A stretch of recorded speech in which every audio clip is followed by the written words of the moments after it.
Handsum Gambler, one goal, clean sweep, going 5 for 5 every UFC card. I am the Handsome Gambler.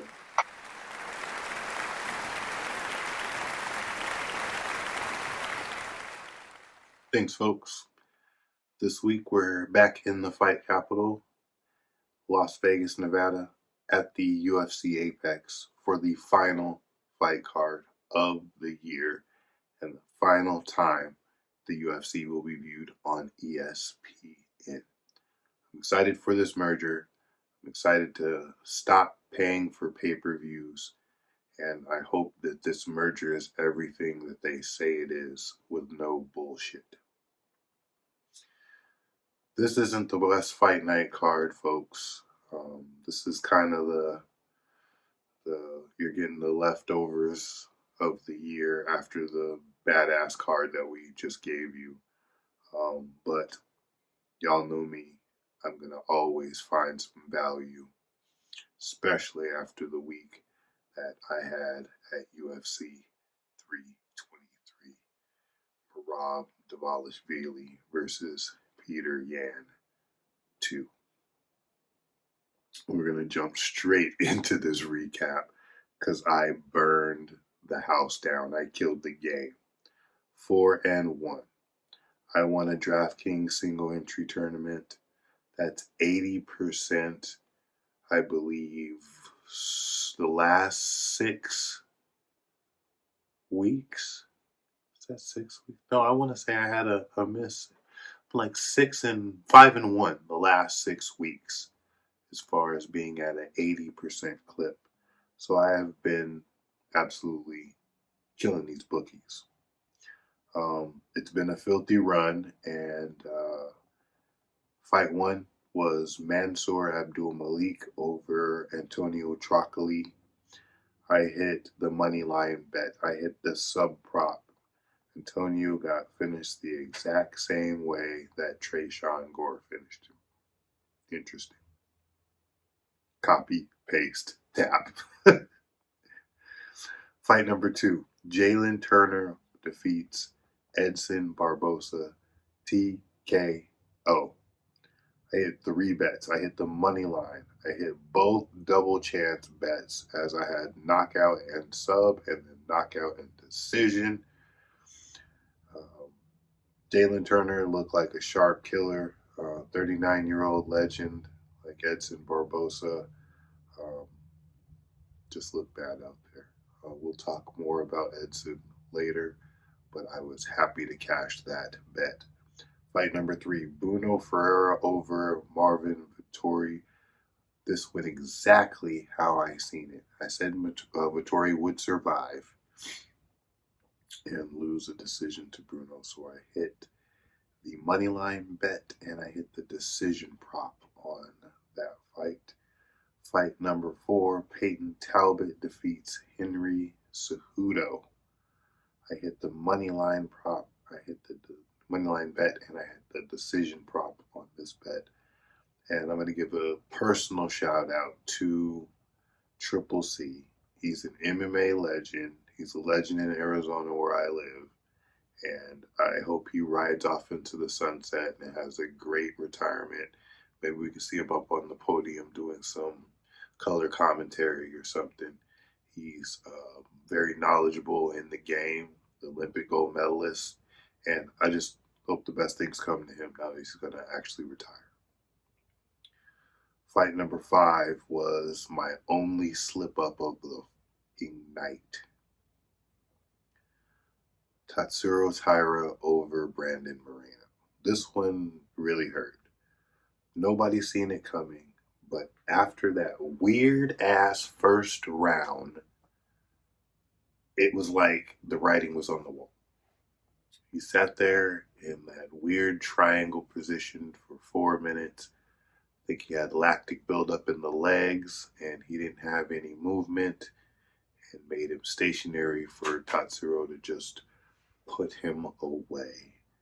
I'm not going to harp on this as it's kind of a weird thing that happened. Brandon Moreno doesn't get finished. I feel like they could fight 100 times and that would never happen again. But This is why they call it gambling, folks. And then after that, shit fell apart. Both title fights. We got Peter Yan winning. We got Josh Van winning. Huge upsets. I did not make bets on these fights. Now, I make them a part of the video, but I label them the unofficial main event leads. I'm going to go into a little spew about why I don't like betting on the main events. Because when you lose, you have a sour taste in your mouth. So if you don't bet on the final fights, you're good. So you're supposed to make all your money earlier in the card, I feel like, so that you can end the night happy regardless. So even though I do take picks on 5-round main event fights, I don't always make the bets. The majority of the time, I do not make the bets. Hence why I call it my unofficial main event leads. Crazy night. Could have been the card of the year. I think it was. 2 title changes. That's definitely the card of the year. Gonna jump into the fade parade. Who stunk up the joint? I said, who stunk up the joint? 2 entries. Antonio Trocoli. Not UFC caliber, period. If you're getting subbed the same way twice by mid-tier competition in one fight, in upper to mid competition in a second fight, this ain't your league. Get this guy back to the Cracker Jack League quick. He's out of there. Cut this guy, man. He's just hurting my pockets. And fighter number 2. As much as it pains me, the UFC legend and veteran, Edson Barbosa. One of my favorite fighters ever, but at 39 years old, 3 straight losses, taking massive damage. There's nothing left to prove. He's a UFC Hall of Famer, and it is truly time to let this game go. Come on, Edson. Go on home. Go on home, my brother. It's time. Let's jump into this bonus time. Bonus time. Who got paid? Who got paid? 'Cause we got paid. 50K went out to these warriors, Peter Yan and Merab Dvalishvili, for that war, absolute war that they had. Peter Yan was destroying Merab's body. Merab hung in there because he's an absolute dog. Just a crazy ass fight. 50 G's to both of those cats. Manuel Torres with the knockout of Grant Dawson. 50K goes to him. And Iwo Baranowski debuting. Iwo took out Ebo for 50 G's. So, good cash for those gentlemen, and thank you for providing us with some prime time violence. This is what the UFC is about. Pay those men in cash. Let's get into this week's green check mark picks for the final card of 2025. Right off the bat, I'm taking the Jamie Lynn Horth, Teresa Bleda fight. Fight goes the distance at -260. Bleda's long layoff with Horton's durability. The overs definitely hit. Simple math. I like Bleda by sub personally, but we can't keep it that clean. Let the judges just pay you. Fight to go to the cards. -260. Pick number 2. I'm taking Melissa Croden over Luana Santos. Taller, longer, more physical. She has real finishing power.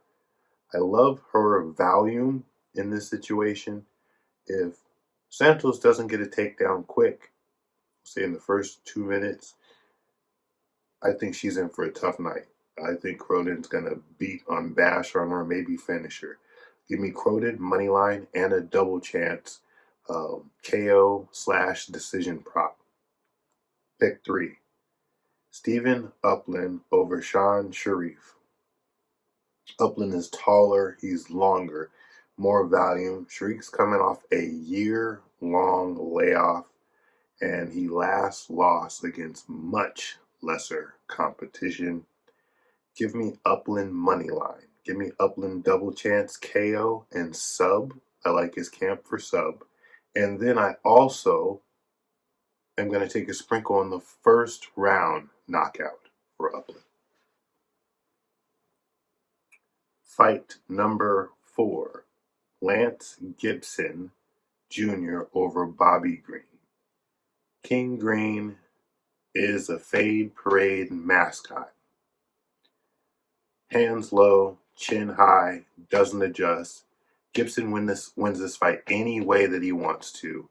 I'm taking Gibson money line, Gibson inside the distance, and I suggest somebody taking that first round knockout, first round sub prop, because Bobby makes too many mistakes to win against such a young, spry fighter.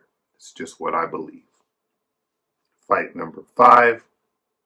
Cesare Olazejczyk over Cesar Almeida. Taller, longer, younger, more complete fighter, better overall fighter. He has a brother in the UFC. He's been watching this game for a while.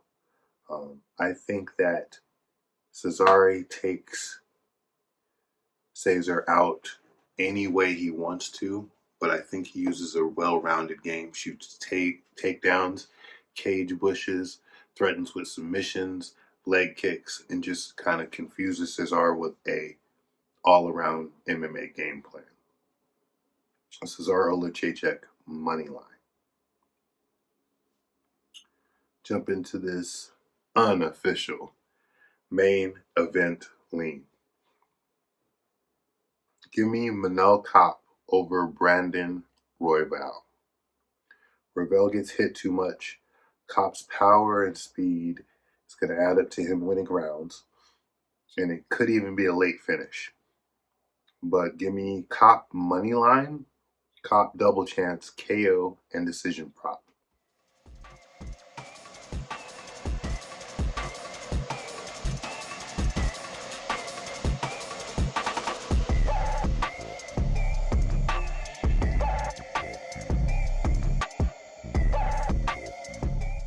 Boom. We made it through the last episode of the Handsum Gambler 2025. If I hit on everything, folks, this is going to be the apex avalanche because it's just going to come pouring in. The money's just going to come pouring in on this card. Let's close this here strong, stack some units, nothing but green checkmark picks. Stay sharp, play smart, bet on charm, and win with style. I am the Handsum Gambler, and I will see you in 2026. Peace, folks. It's the greatest team of all time. That squad right there.